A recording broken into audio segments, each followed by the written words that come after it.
Everyone, welcome back. Episode 6 of the Fast Motor Podcast. I'm Elijah, my dad Randy, co-hosting. I don't know how long we have to keep doing that intro for. I don't know. We hopefully are getting new viewers every week, but who knows? So, I'll kind of get into the recap of the racing from the past week. Start with the most recent stuff. Outlaws, we're back at Volusia for their bike week stuff kicking off. Sheldon Hodgshield, flag to flag from the pole, was running laps. I heard like a tenth off of what he qualified in the feature, is what I saw on social media. So pretty wild there. But there were some big movers in it. Good race. You can catch that one on Dirt Vision. And then I'll get into there's a whole bunch of stuff that you can catch on Flow this week. Cars Tour had their opener at Southern National. Keelan Harvick got the lead early, looked like he was going to kind of run away with it. And then Mason Walters, who's driving for Setzer Racing Development, chased him down, took the lead, and he ended up getting his first career Pro Late Model win on the Cars Tour. And then Caden Quapple, who failed to qualify for the race, had to take a provisional, started on the last row, drove all the way up and took the win. Little controversy, contact with Doug Barnes with a handful of laps to go, coming off of turn 4, kind of got him up into the fence. Doug Barnes pretty frustrated about it. Again, don't want to give away the whole story. Would like to steer you guys towards Flow to go and watch. Check out for yourself. Cars Tour, some great, probably my personal favorite asphalt series to watch at the moment. So it's a good one. CRA was back at it. They were at Mojave Valley. KTJ ended up getting the win. Not despite some challenges. Ricky Lewis was coming on the top side and kind of showed his nose around the top. KT slid him. They slid each other back and forth until there's a little stumble off the cushion, and KTJ was able to run away with it in the last couple of laps there. Smart Mods had their opener at Florence. Brandon Ward, who's a past Bowman Gray Stadium champion, he got the win. Narc was at Merced. Brad Sweet in the W car. He dominated, checked out. Mason Massey won the ARCA West race at Kern. He's got some truck and O'Reilly starts under his belt, but I saw on social media somewhere that it was his first ARCA start. So he got the win in the West Series. And then going to the network TV stuff, the trucks at St. Petersburg. A lot of people probably thought there was going to be a lot of chaos. Really wasn't. Lane Riggs drove through the field and kind of dominated. He was gone. He was pretty untouchable, it seemed like, all day. IndyCar, also at St. Petersburg, Alex Palou picking up right where he left off. I mean, talk about a dominant guy in a series. I mean, that guy has won a lot, and he's kicking off the year again. And then the O'Reilly series at Coda, Shane Van Gisbergen, he did what he does. Stayed clean, got out front, took off. So he was good. I mean, he looked like he was struggling a little early, and then he took off. And then the Cup Series, Tyler Reddick, 3 wins in a row to start the year. Dominant. I mean, he drove a flawless race. And when SVG is running behind you and says that he ran flawlessly, I mean, that's a pretty big compliment on a road course. And that was that. And then in news, kind of one headline I had down is the new All-Star race format. NASCAR's doing kind of an interesting format where they're running 75 laps, full field, flip it, invert it, 75 more laps. And then the last segment is like the guys who actually qualify for the All-Star race. And the lineup is set by your average position among the first 2 stages. Kind of reminds me of like the Pink Lady Classic format at Meridian, the way they're doing it, because they cut the field down for the last segment with the invert in the first 2. So, yeah, that's kind of what I had, Dad. If you want to add anything briefly to that. No, just lots of racing. Lots of racing. And the racing's here. So I think it's pretty impressive. Sheldon doing what he did with, going to a new team. And, that's always good for your confidence when you make that change. I don't know that was controversy last year, but it was kind of fairly, it wasn't the end of the season or, Yeah. So that was a big change. And then I think it's just fun to watch SVG on a road course. But he's so confident that he can drive so smart and still pounce when he needs to. I mean, they all, it's like he dove down to the bottom and they just kind of moved out of his way because they were watching him more than they were watching themselves. And then the trucks at St. Petersburg, as much as I thought it would be chaotic, every time I've watched a Premier Series go to a new venue that everybody questioned or thought it would be horrible, everybody respects it. We'll see what they do next year when they go back. But I thought they raced really well. There's only a really couple real tight areas there, so I thought it was actually great racing, and everybody could race pretty hard. So that was good and fun to see the Cars Tour back. That's quite a drive all the way from back of not qualifying and making it. So just lots of good racing and only beginning. So that's fun. Yeah, it's a fun start to the season. We've got controversy, excitement, new rides, new guys to follow. It's going to be a fun year. We're getting ready to get into the thick of it. So kind of all we got there. So I will go ahead and intro our guests. We're back to the t-shirt theme of being a giveaway. We've got David Gasper on Sprint Car Racer out west, and going to be taking on a new challenge this year. And before I get him in here, I'm going to do a little intro on how I first heard of him, got to know him. Growing up, I was there's three racers that I really liked, sprint car drivers that I really liked. Don't remember how I picked them, but I really liked them. Corey Cruzman, which he was a family friend. Loved Tony Jones, the cowboy, and Showtime, Danny Sheridan, in the blue 18 car. And then I remember, growing up a few years down the road, and I saw a light blue number 18 California Lightning Sprint, and David Gasper was driving it. And I was like, okay, I'm going to follow that just because I was a Sheridan fan and it's the same scheme, same number. So I'll follow it. And then he went into the sprint cars stuff. And he's a gasser. And so I got to know him a little bit through my photography and stuff, taking pictures for, and like I do for, everybody who's racing. And so got to know him, really great guy. And so we'll get to learn a little bit more about his story. We'll get him in here and welcome him to the show. David, thanks for joining us tonight. Thanks for having me. So like I said, I kind of want to kick off by hearing your story, how you got involved in racing and just kind of how that has brought you to today, and then how it goes with your challenges up ahead. Yeah, so my dad and uncle raced growing up, and they started out in off-road, and that's what they still do. And so when I was 8 years old, I got into off-road racing and ran short course for about 7 years. And then the Kittle family, longtime sponsors of mine from the start, they've been there since day one. When the off-road series shut down, they said, let's go sprint car racing. And they had a sprint car. And so we started out, we got a Lightning Sprint just to get some laps in and kind of learn before getting into a full-size sprint car. And then getting into the sprint car in 2023 was my first year. Then I ran a handful of races, and then 24 and 25 were my first full seasons, and huge learning curve, to say the least. But they had some success and won some races, and now going into 26, feel it's about the right time to make the step to Indiana. So going to be heading out there this year to run quite a big schedule with about 40 races, and then dabbling back, going back and forth and racing out here a handful of weekends just to, get as much seat time as possible. But yeah, that's kind of where we're at now. Just trying to make that next step and continue to progress in my racing journey.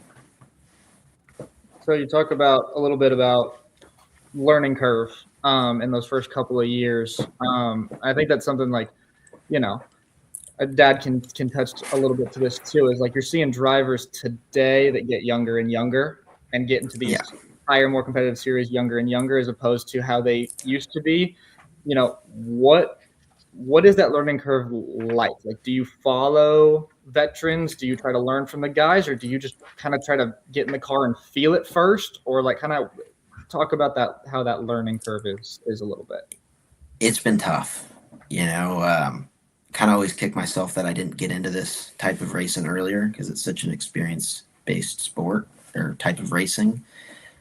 So, from like the littlest things that some of these kids learn at 6, 7 years old, just finding grip or learning how to throw a slide job or, it's all super green to me as of, 4 years ago. So it's been tough. Just I think the biggest thing is just learning from mistakes and kind of just going with it. And I've made a lot of them. and but yeah, it's not easy. Just trying to pick people's brains that have done it. No one in my family has raced sprint cars, or no one, none of my guys have been in the sprint car world. So it's just been a huge learning curve from all aspects, from learn how to drive them to being the crew chief and trying to run a race team. It's been tough, but it definitely is. Yeah, like you said, the kids are starting young and knowing that I've kind of starting behind the 8 ball. It's just been a constant grind of trying to progress as quickly as possible, knowing that there are kids coming up that are going to be racing, that are going to be younger than me, that are going to be good. And so yeah, it's been hard, but it's been fun as well. Just seeing how fast we can progress and yeah. Who are those coaches? Do you have driver coach at all? I mean, like anybody that you lean on in the? No, it's hard, like Nice. we race against, being in California, you're going to race against the same guys every weekend. You don't have national guys that you can kind of ask that they're going to be out doing their own thing. And so, yeah, a couple, but for the most part, we race against them all. So you don't really want to pick their brains because you got to try and beat them on the weekends. So I've been fortunate to drive for some people that have been around it for a long time, and pick their brains, and they've had a lot of connections, and I've been able to build relationships with certain people that have been willing to help me out. And so yeah, there are a few people that I learned from, but for the most part it's just kind of learning from experience, being out there and figuring out what works and what doesn't. Yeah. JJ offer you help? Oh yeah. So one of those Yeah, I figured learning that was going to come up. viral. No, I only bring it up like, I don't think anybody understands what it's like, as a rookie driver, and dirt's another animal. I grew up so much on the pavement that, you had grip kind of everywhere, right? You didn't go searching for grip, and you passed somebody by, sticking a nose in the inside or the outside, but there wasn't slide jobs, so to speak, other than an IRP. Right. But I know early on in the truck series, that first year, man, you're thrown to the wolves. Like the first year I was there, I remember drivers, they didn't give you an ounce of room. Like they wanted to intimidate, and you ended up having to crash like with them. And I can tell you a story with Hornaday, who's in the Hall of Fame, and it's kind of how we treated it. We crashed at Nashville. I was trying to pass him. He was all over the track, blocking, because we were getting towards the end of the race. And finally, I just held my ground, and we hooked, and we went head on into turn one and hit head on, both of us. And he came down and was yelling and screaming at me and wanting to argue. I'm like, well, who's going to argue? Like, you're the champion. I'm a rookie. Like, you win the argument. And right. He just got madder and madder at me because there was no arguing. He was going to win the argument. He was probably right. I probably did the wrong move. I don't even know what I did. Right. And, a week later, but from that point on, I had his respect, and we worked together, the rest of my career there. So, I don't that's a tough thing with JJ and a veteran that's mad or angry. And hey, everybody's angry at a racetrack, right? Like, Yeah. if something happens or goes wrong. So how have you dealt with that? Because I'm sure it's not the only one, right? You're a young guy coming up, and you're good and you're fast, which makes it harder on them, right? Like, you come in and you're good. So how has that been? It's been, I mean, it hasn't been hard. I think the hardest thing is, coming into it right out of Lightning Sprint, not having much oval experience, dirt experience in this type of racing, and then getting into the sprint car and having success, right off the bat. I think we won our first sprint car race out with West Coast 360s, and then won our, I think, fourth race with CRA, and with very little experience, and that being your expectation comes, almost like an equation for disaster, but not. But yeah, and so it's, I've definitely gotten caught up in a couple situations, like for JJ, for example, and a few little things here and there, but a lot of people, yeah, like you said, being fast and running with them with that little experience, you haven't experienced some of the situations that you're put in right on and you got to think quick, and so just like I said earlier, trying to learn from the mistakes is the biggest thing, and I think it's Ventura too. There's not a whole lot of time. It's Ventura, yeah, and like even with like Macedo this past Turkey Night, and we're all going for the same thing. If you want to break down both situations, JJ's situation was a bad deal. My fault, 100%. Macedo's, I gave him enough time to lift, but that's besides the point. I will say, in the grandstands that night, when Macedo jumped over your right rear, there was a lot of people that were real happy in the grandstands. They were all David Gasper fans in that moment. Yeah, and regardless what he did, that was never my intention, is to wreck him. Actually respect Carson quite a bit, but yeah, I talked to JJ at Chili Bowl that a couple months later, and we had a good conversation, and I think we kind of understood each other's point of views from that night, and moved on, and we're cordial, but just trying to learn. Has been the biggest goal of mine. 5 years trying to run at the level that we are or not even 5 years, 2.5 years in a sprint car and trying to run at the level that we are. It's been hard, but it's wouldn't change a thing about it, knowing where we're at now. So that's awesome. Yeah, and don't, right? Like, don't spend too much time thinking about those things, man. Just move forward, learn what you can. That's an experience you learned. Like, you can't learn some of that stuff on a sim. You can't learn some of that. You have to be in races and doing it. So, chalk it up. If you continue to do the same stupid thing, then you have a problem. But if you learn by something, and I'm not saying even those situations were stupid, because sprint cars on Ventura, the people who are listening to this don't understand it.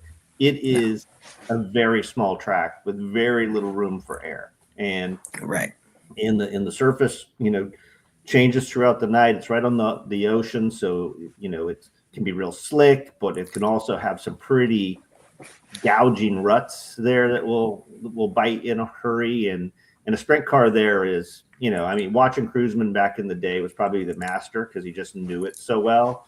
But a lot happens fast, so don't ever question that, man. Just be who you are. So you're going to go back to Indiana. You're going to run 40 races on the schedule back there.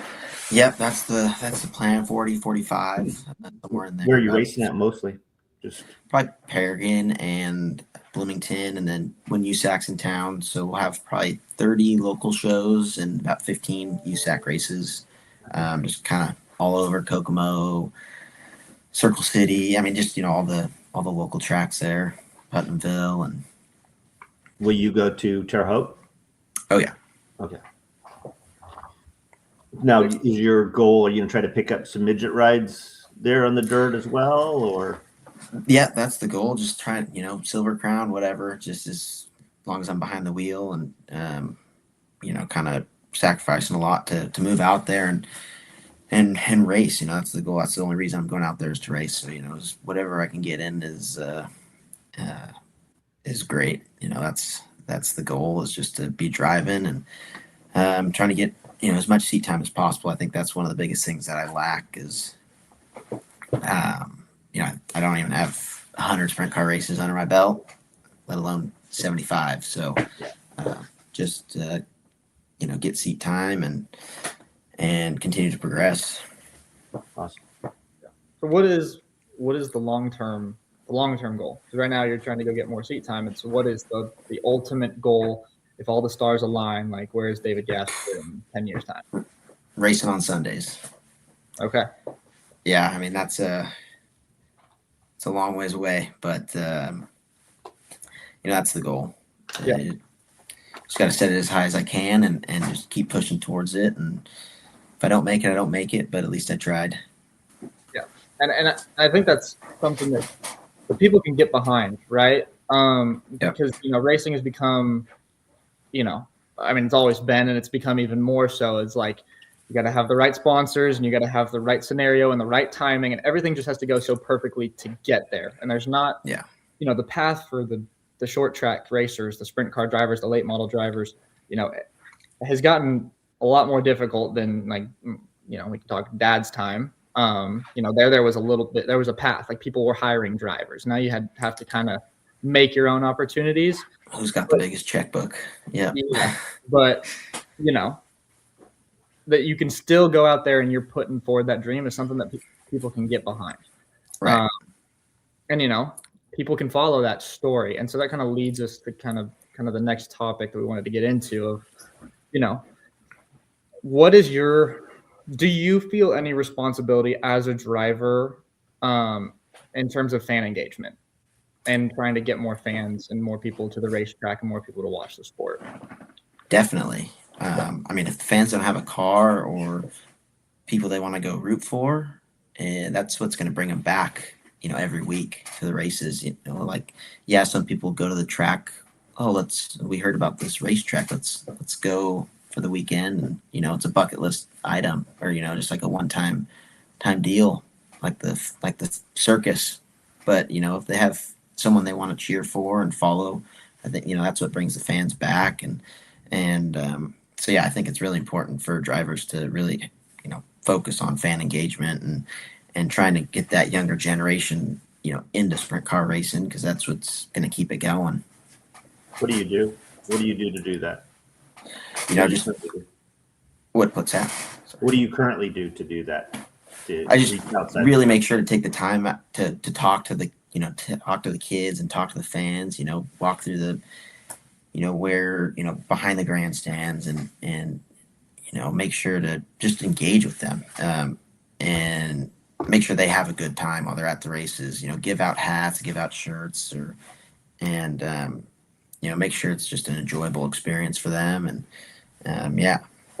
It's interesting. I hadn't thought about it, but, and you both are too young to ever remember it. But, when I grew up, when I was a little kid, all the race cars were on open trailers.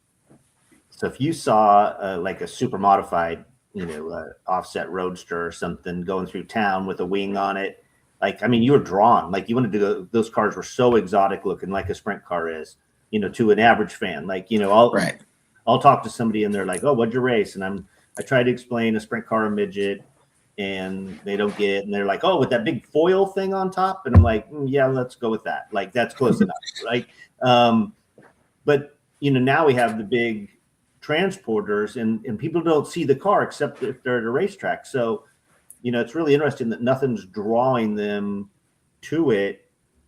Like, it's in a box going there. It's interesting. I had never thought about, ways for teams or tracks to try to promote a little bit more outside that the circle that we're all in. Like, it is a circus, right? We're all in our own little carnival that travels city to city to city.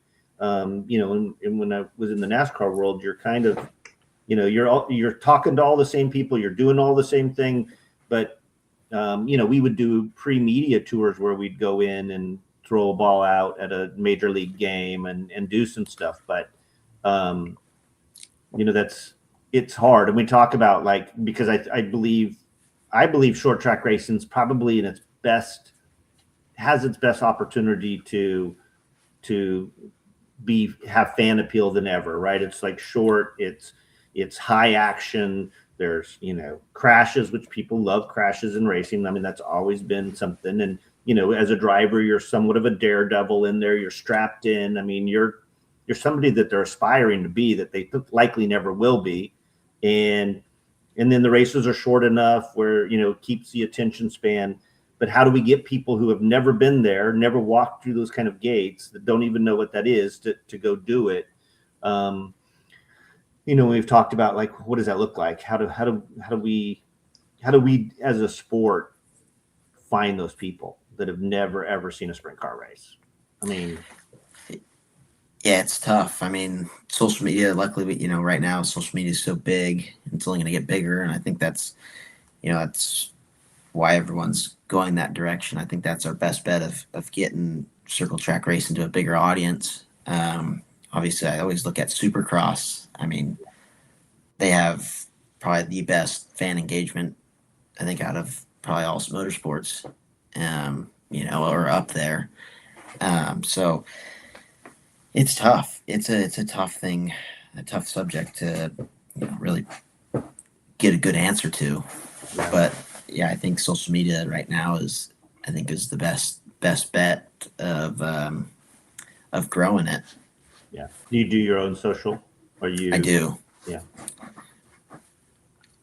Yeah. Social media is definitely what's growing. I mean, because, that's what's going to get attention, a like from a reel or something. And I had thought of this. I thought of this actually last week, and I meant to ask our guest Ron Green about it with the media thing. I wanted to get both of you guys' takes on it. Did both of you guys watch the USA hockey game when we beat Canada? It was a little early out here. I was a little early, yeah, on the West Coast, but we 5 saw a.m. it, and I watched it.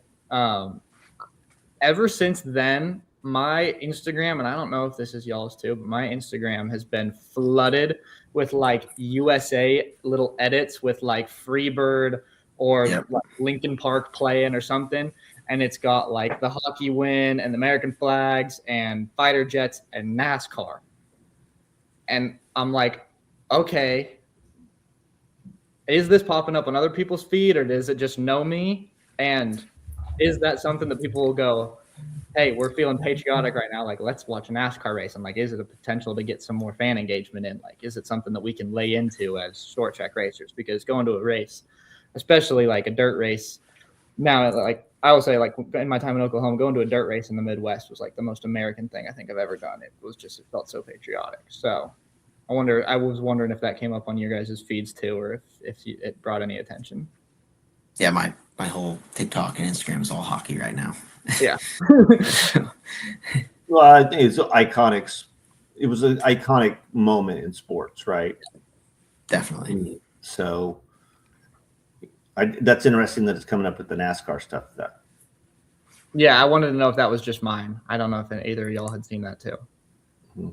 Might have just been tailored to me, but okay. So, but we're talking about a key moment like that, right? It was a key moment in sports.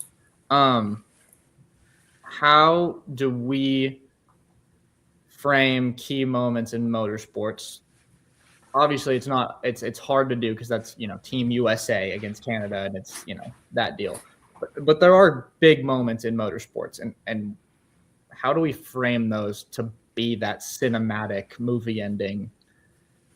How do we do that? How do we market that? Well, I think what Reddick just did with Michael Jordan was pretty big. Yeah. Obviously, Michael Jordan has a lot of fans outside of racing, and people seeing that is definitely an eye catcher, and I feel one of those moments that could definitely bring in more fans that want to watch and see. Is he going to go for 4? And so I definitely I think we do have moments like that, and especially with him winning the 500, going all the talk shows, and I think that they're doing a good job of that, but there definitely needs to be more. 6 months down the road, there needs to be another one, or Well, and I think we need to do it. I think, the worst thing that we have is probably Hollywood for racing, right? Like it's always grab another gear, like Fast and the Furious. Like let's finally step on the gas pedal. Let's grab another gear if we need to pass somebody. And you think of David. You think of racing a sprint car on dirt. The romance that no one tells, right? You're trying to find grip. You're sliding it in there, and man, when you drive off in there and you're going to do the slide job, there's like a oh crap moment where you go, man, I hope it's there. Like I hope it and then you're bouncing off of a cushion and what's going on. When I anytime somebody has me speak on racing, I do a lap at Darlington, and you drove the truck down into turn one and you didn't let off the accelerator and I think we're 186 miles an hour and you're wide open and you just slide all the way until you're 6 inches away and that you basically hit an air wall and you're just wide open. And at that time, the banking is so severe in turns 1 and 2 and so long that it's just complete asphalt in front of you. You can't see the exit of the corner and you're just wide open. And the rocks are up there and all the rubber's up there. And it's like doing that for hours upon hours with now 30 other trucks out there and your spotter and the crew chief. And like, I don't think people appreciate what a driver goes through, because everybody drives their car and they think, anytime everybody always tells me I'd be a great race car driver because I drive fast. I'm like, that has nothing to do with it. You got to turn fast, like turn at, 99.9% without making an error every lap. It's even road racers have never been great oval drivers because of road racing. Like you're doing a lot of your braking straight and then turning and you're adjusting that speed and then you're turning through and then worried about getting back on the gas, where on an oval, and you don't have much room for error anywhere. Like you got to be perfect every lap. And so how do we showcase that to fans? I think, Elijah, is what you're asking, because we've all seen a million shots. Other than that, it's a wing sprint car on an ungodly fast track where it just goes by and goes in the corner and it's gone. We've seen the same scenes, and then you don't want to just show wrecks. Wheelies are good, but like, how do you get people to understand the sport is where we've missed, and I don't think Hollywood's told that story very well. Even Ford versus Ferrari, like to set somebody up for that long straightaway and make that pass is like inches. Like you're making, strategic moves in the car to make that happen. And we haven't told that. So people don't truly appreciate manhandling and 900 horsepower sprint car on a little dirt track. Yeah. The funniest thing, like, I have a GoPro sometimes in the car, and people always hear like, "Oh, why are you lifting? Like, aren't you going to go slower when you lift?" And they don't realize how much finesse there is, inside the car. It's not just hammer down and turn left. And I think it's definitely a hard thing to capture, on camera and put into a movie, unless you experience it. I'm trying to think of a good analogy, but I don't. There's nothing really quite like it until you do it. No, Elijah went and I think he gained his experience. You can tell it, Elijah. Yeah, I went and did the cruiseman school because Corey was a friend, and we got it hooked up, and I was like, I've always wanted to drive something. Dad told me too many crash stories when I was young. I was like, I don't want to race. Now I do. Now I want to race, but we'll see. But I always wanted to drive it, and so I went and did it, and everything that I knew about driving a car safely was opposite. He was like, if you see yourself going towards the wall, throttle up. And I was like, what? And he's like, don't lift because you're just going to keep sliding. And if you break, it's just going to go. He's like, throttle up to kick it back sideways to turn off. And it was like, I found myself, I drove into 3 at Ventura and it had rained the day before. So like, it was super slimy. So I was like only up to like, they were like, don't go past half throttle. And so like, I wasn't making fast laps. I'd love to do it again on like a better track, but it was slimy. And I got in and didn't have enough throttle going in. So I got tight and it kicked towards the wall. And my first instinct was like off the gas. And it was like, oh, no. And then I had to lean in and feel it go. And it was like, everything about it was gnarly, like firing off, and it's just shaking and it's violent. And it's like, I remember watching the first season of Dirt that Flo did.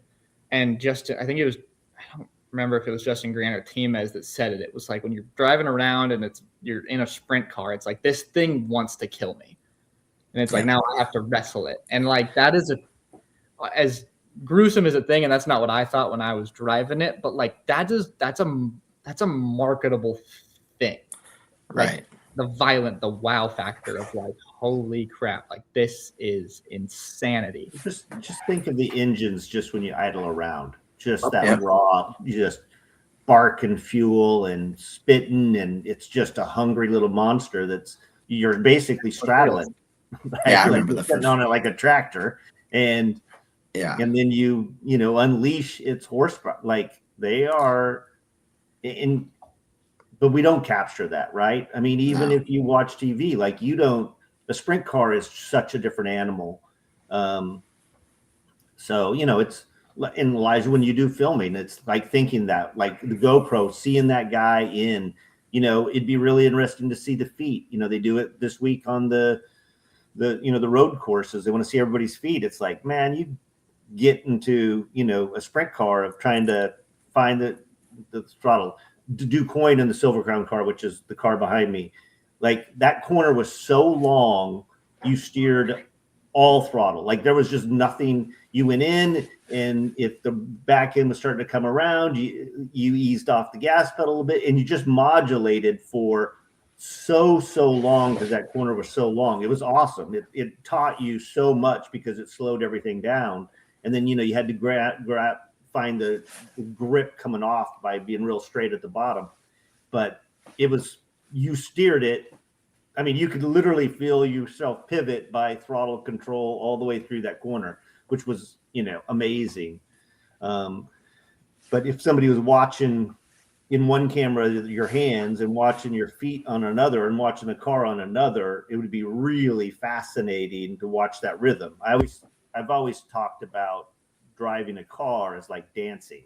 Like you lead, and then you have to let it finish its move before you can kind of make the next move, because there's transfer of weight and there's balance and it's delicate, which is, obviously why good people like you do so well, is you've connected to that. You found that rhythm, you found that balance, and, now you're going to go get to do it, 45 times in a year is going to help tremendous too.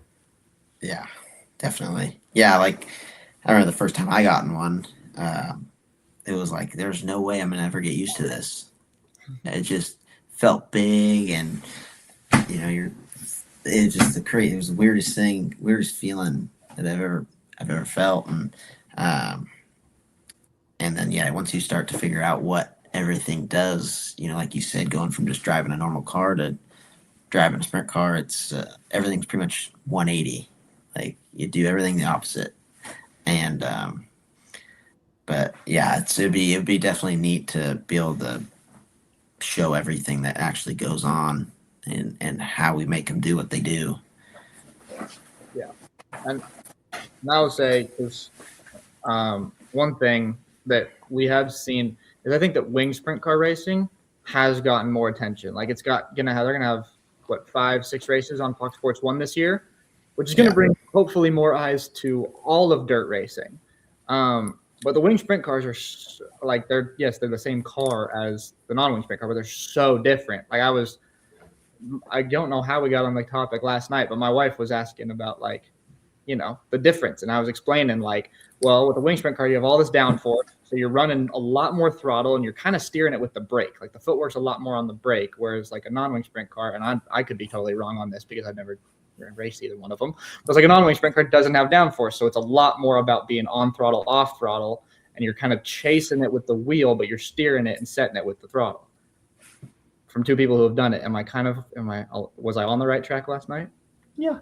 The wing car just sets on the left rear so much more because you have that downforce that when you go into that corner, you really want that wing to slam that car down and drive off. Where I would say non-wing probably drives more right rear than left rear. The wing drives left rear because it's pushing down there so you can guide where you want that force to go. And the non-wing is you're hanging on that big right rear there trying to guide you. So just a little bit different that way. But, the fame of the non-wing are tracks like Ascot or Manzanita back in the day where, you were sideways at the flag stand and you still had 200 foot of track to go before you got to the corner because they had to back it in so heavy because the track was heavy and like they were just sideways. Like non-wing sprint cars used to be like speedway bikes, like the little thin bicycle bike kind of things that are just sliding. I mean, that was kind of what you saw as non-wing sprint cars. So, you'll find that at Terre Haute, like that big corners, throwing it in deep. And kind of like, going to Vegas next week. It's probably the biggest track that I've definitely raced on. It'll be a whole different, I think it's bigger than Central Arizona. So I think now will you go to Eldora as well? Will you run Eldora? I don't know about that. I would like to. I'd like to go to, what is it, Four Crown? Yeah. That'd be cool if I could try and put something together to run all three, at least. Yeah, that would be awesome. So, but hopefully, once I get out there, maybe some doors will open and for sure, try and make something happen. Yeah. Kind of what I was getting there at with the wing versus non-wing is like we see the uptake in kind of wing fandom. Obviously, there's quite a bit more money going on there right now, which obviously helps a ton. And they have the wow factor of speed. Non-wing sprint cars have plenty of wow factor as well. Do you think that with the popularity rising of wing sprint car racing that helps non-wing sprint car racing, or how can it go up to match it? Like what is, like, for instance, what could USAC do that might make it a little more appealing? I mean, money's attractive. I mean, that's unfortunately, you got big purses, big names that, are coming in, NASCAR drivers and people want to watch it. And it, I think if you took the purses, put it to non-wing, and took those big names and put them to non-wing, it'd be flipped. People would be watching non-wing sprint car racing, when I think non-wing's more exciting and more appealing to watch. But it's just it's a tough deal. Like I guess it's always been, I feel like earlier on in sprint car racing, it was kind of a little more even. I don't know, Randy, maybe you can touch on that. I mean, you had the Outlaws, back in the day that traveled, but that was the only big national, USAC midgets traveled on a national scale, but USAC sprints didn't. They travel more in today's world than I think they did when I was a kid. Obviously the Outlaws, wing sprint car, I think is deemed a little bit more safe because you have the wing up there. So that's why you get your stars to go back and drive it, because I think everybody feels a little bit more comfortable with Larson in a wing sprint car than he is in a non-wing sprint car. He said he wants to drive a non-wing car again. Yeah. So, immediately you have that, and then you have that fandom, and then you have, the Outlaws that have built that. I mean, I think High Limit it was easier to build a series because they started out like, we'll just do midweek stuff and we'll just offer bigger, we'll offer big shows and off money and kind of be a outlaw off the outlaw thing. And then it's developed into more to, you're right. Non-wing dirt racing for me is, everything that you're going to run on in Indiana, those tracks, all have their own character and uniqueness and the racing's so good. You can see a guy get hooked up and find, the bottom or the top. I guess we have that on a wing, but it seems like you have more of the top versus bottom on non-wing, to me. Right. At least somebody finding one or the other and having two cars. So I don't know how you've just never had, because you don't have non-wing cars everywhere. That's the problem. Right. You have wing sprint cars everywhere in the country. You don't have any non-wing cars up in Washington or Oregon, or you only have, you've always had Ascot and kind of CRA, and then you had Paris and California's not doing great on dirt tracks. I mean, more tracks have closed.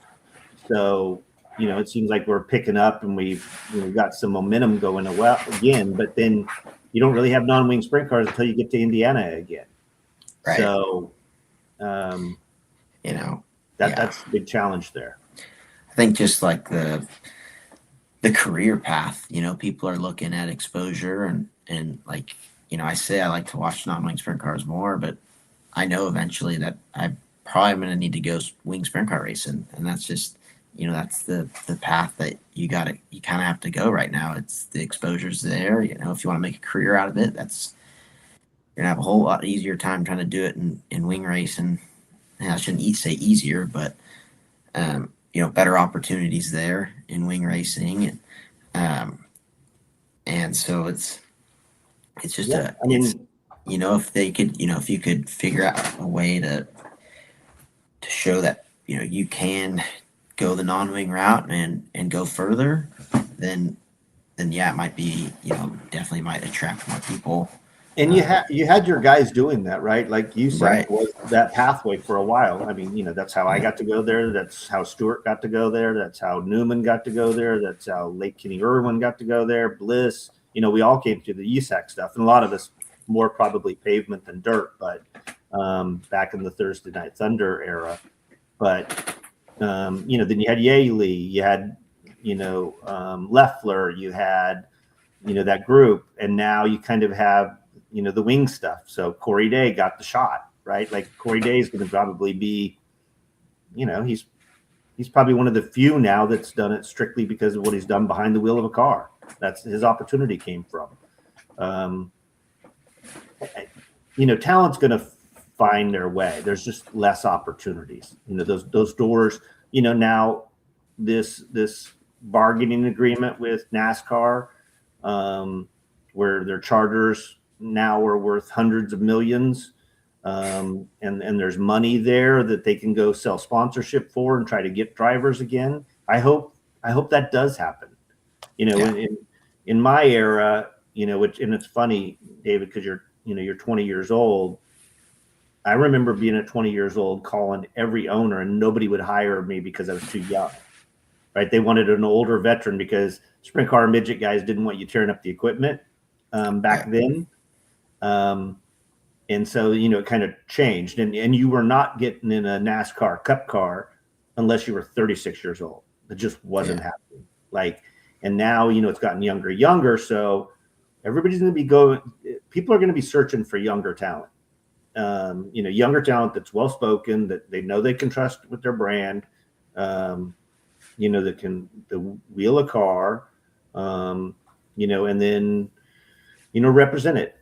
Right. Because, it's about money no matter what. Either you bring the money or you represent the money, but it's about exposure and what do they do with that. And, and some of that is being, a personality or, let's hope it gets back to that. Because my era, everybody had, even in the midgets, they hired drivers, right? Out west, like there was Caves, Rooney, and, Danny McKeever, like there was just groups that owned cars, like singular cars. They don't, they weren't like Keith and, with 7 to 10 cars. So, but they owned cars and they hired guys to drive for them. And that era is kind of gone everywhere, really. So, that's a great opportunity you have to go do what you're going to do this year and, showcase your talent, take advantage of it, and win some races and be that consistent guy. And there'll be an opportunity that will go. Just how far you get to go is but you should also be thankful that there's an opportunity to go wing sprint car racing and make a living now, because that was you probably have more guys making a living doing that now than they did. You really had back in, when I was growing up, you had Kinzer, Wolfgang, Sammy,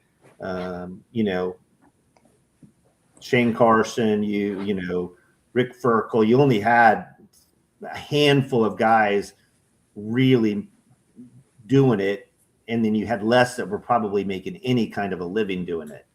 So there is more opportunity to make it as a career in the younger sport, or in the other sports. But yeah, definitely.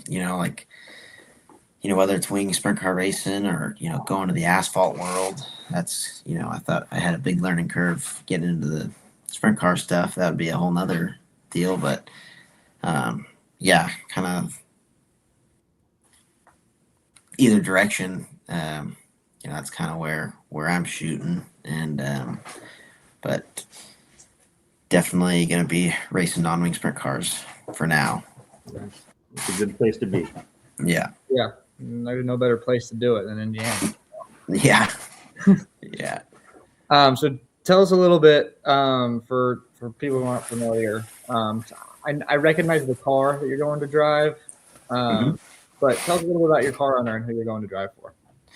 Tyler and Liz Sturgeon, Tyler Sturgeon Racing. They've been doing it for about 8 years now. Really nice equipment, great people.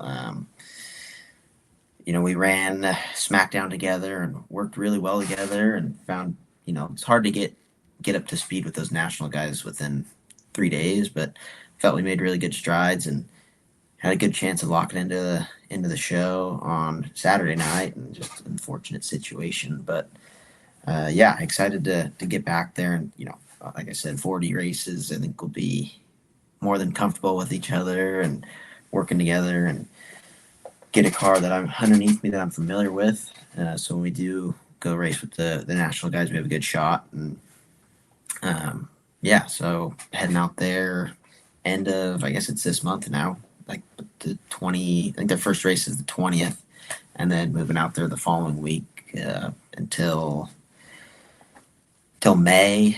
I come back for a weekend, and then back out there till, I think, Western World. So are the cars built different back there than they are here? I mean, sprint cars used to be a little bit different than non-wing sprint cars, different chassis builders, and they kind of like different things. No, everything's pretty standard now. Obviously there's some guys that like little different things here and there, different motor plate degree, but for the most part, pretty standard from here to back there. How hands-on are you on the cars? This is the part, like, a lot of people don't know. Like, I'm the only one that touches the car from, in between races. My dad paints them, and, I build them and try and make them go fast. So it's, my dad, he's taught me everything as far as, how to properly build stuff, build race cars. And, with him not having the background in sprint car racing, it's kind of just been take what I've learned in the off-road, and as far as just doing stuff the right way, and then applying it to the sprint cars and trying to make those go fast. But I'm from pulling engines at 5 a.m, trying to get one built for the next weekend, or pretty much as hands-on as you can get. I'm the crew chief as well. Will you be back there as well? kind of 50-50. I'll be pretty hands-on. I mean, they have everything, they take care of their stuff very well. And Tyler and Liz are, good setting them up. And, I'll have some input and just work together to give us the best chance to win races. But, yeah. Awesome. It's going to be fun to watch you. Like, this is I'm really excited to watch this year and Thank you. see how it goes for you. Yeah, absolutely. Fun getting to know you. For sure. All right. Well, I don't want to get into too deep of a topic before we run out of time. So I'll cue up the rapid fire questions now, where we'll get to know you a little bit better. All right. Mostly racing related. So here we go. First one, favorite track. Paris. I have a love-hate relationship with that place, but it's definitely one I look forward to. Whether we have a good run there and want to go back and hopefully run well again, or we're running well and something happens and want to go back and redeem ourselves. But I won my first CRA race there, and it's just a fun place to go. I love racing there. Fun place to watch. For anybody else. Oh, I can't forget Ventura, my home track. The fans there, you see them all the time. I'm down there even if I'm not racing, I'll probably be there this weekend to go watch the VRA race. So, but yeah, so those are definitely two of my favorites. Good. SoCal sprint car racing. I mean, that's about it that's left, but they're two good ones. So. Yeah. This one will be interesting since you're kind of young, but most memorable race that you've watched. Oh man, memorable race that I've watched. It can be on TV or in person. Memorable race. Man, I can't think of one off the top of my head.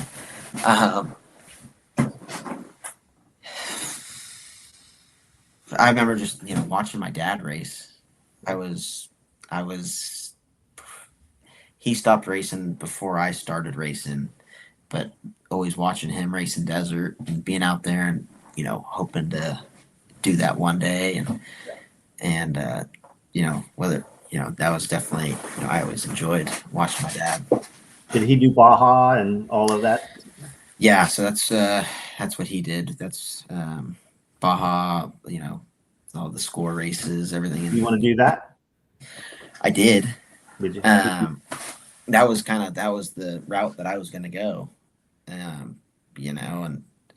Up until 5 years ago, I was just about to turn 16, and it was either go pro light with short course racing or pro 2 or whatever, or go desert racing. And obviously that all changed, but yeah, I was kind of set to go off-road racing. So yeah, eventually, maybe if opportunity ever comes, definitely like to do that. Hey, maybe you can be like Jimmy Johnson, 7 Cup championships later, come back and run a trophy truck. That was my dad's era, yeah. Racing hero growing up. Probably, honestly, probably my dad. I can't go wrong with that. I always look, we every day in the garage together working on stuff, and yeah, definitely my dad. If it's someone else, then I liked Menzies growing up. Bryce Menzies, an off-road guy. Yeah. Mine too. Mine's my dad, not your dad, but okay. Best track food you've eaten? Ooh, the street tacos at Paris are top notch. They are really good. Yeah. Your favorite current series to watch?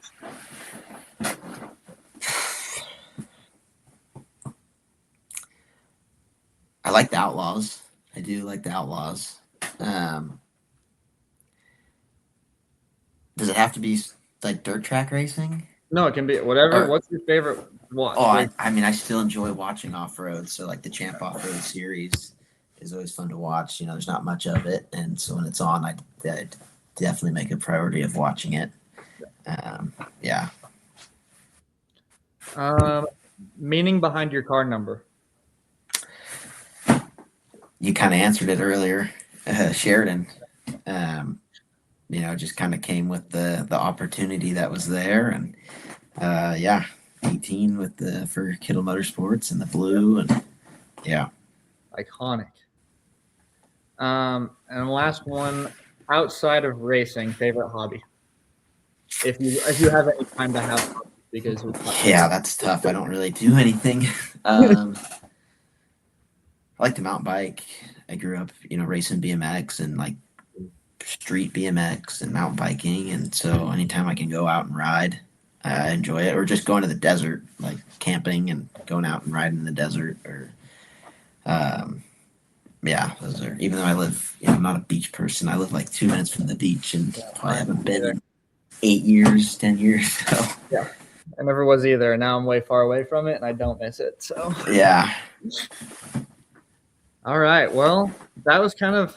I mean, obviously, we didn't get to touch on every little detail because racing people can always talk all night. But that's kind of all I had from today. Dad, is there any last stuff that you wanted to add or anything? No. Other than have a great season. I mean, we'll have to check back in with you partway in the season and do a show. Just hear how it's going. So let me know.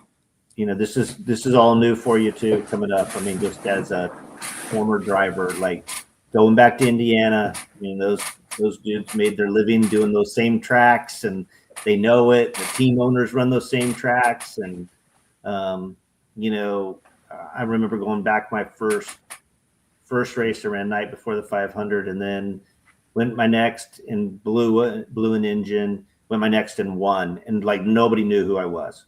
Like, you're going to be that guy. Like, they'll know. Some of the racers will know of you, but you're going to be learning that. They're going to be learning you as much as you're learning them, and some of that's going to come with cool respect. Some of it's going to come with absolute fear that a new guy's coming in there from California that's trying to show them up. But like enjoy it, man. You're going to have to me, that was like living the dream. To go to Indiana and be able to race full time was never even in a thought process for me. So I know how cool that is for you to get to go do. It's fun and learn, and there's some great minds back there. I mean, I know you've ran against CV and Grant, and I don't know, that old guard seems pretty good about helping young talent as well. So KT's helped me out quite a bit. There's a few of them that very fortunate to be able to bounce ideas off of. Helps them, right? Like if they can help you, it's going to help them not have to race against somebody that's a weapon, and there's some respect there. So